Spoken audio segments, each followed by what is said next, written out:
une affaire qui est propre aux gens de la sunna concernant le gouverneur, une affaire qui est propre aux gens de la sunna concernant le gouverneur, le fait qu'ils font des invocations pour lui.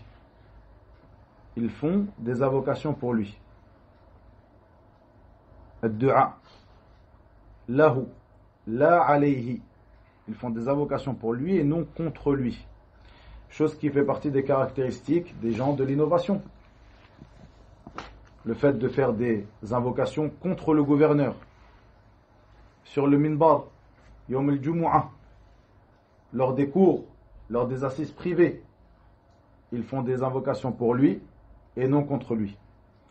Et cela fait partie des grandes différences entre les gens de la sunna et les gens de l'innovation.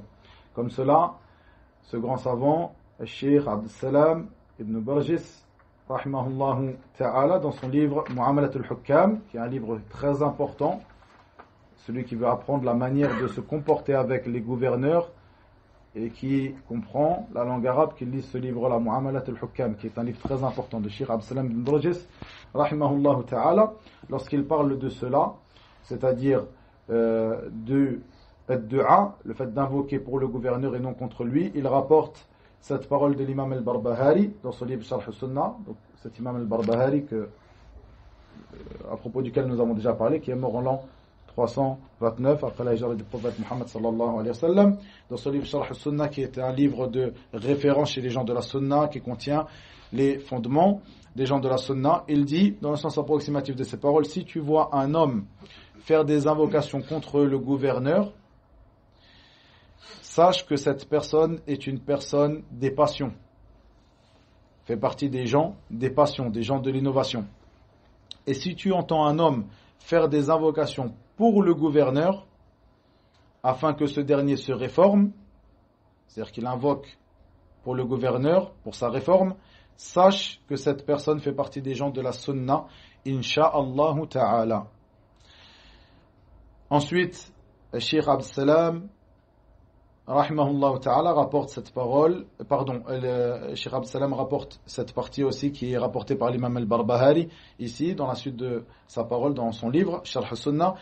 Il rapporte cette parole de Al-Fudayl ibn Iyad qui fait partie de nos pieux prédécesseurs rahimahullah ta'ala, où il dit, et cette parole n'a pas été rapportée simplement de cette personne Al-Fudayl, mais elle a été rapportée aussi de l'imam Ahmad et autres que lui rahimahullah. Si j'avais une invocation exaucée, c'est-à-dire si j'avais une invocation que je sais être exaucée par Allah tabaraka wa ta'ala, je l'aurais placée ou je l'aurais faite pour le gouverneur. Si j'avais une invocation que je sais être exaucée par Allah Azza wa Jal, j'aurais fait cette invocation en faveur du gouverneur. Puis nous voyons aussi cette parole de l'imam al-Tahawi,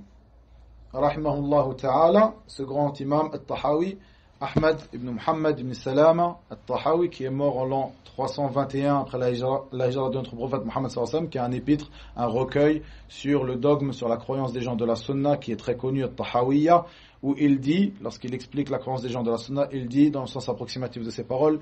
et nous ne voyons pas le fait de se révolter contre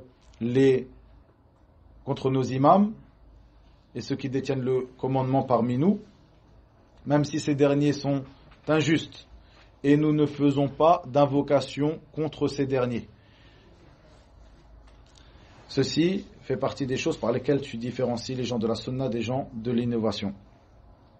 Ici, cette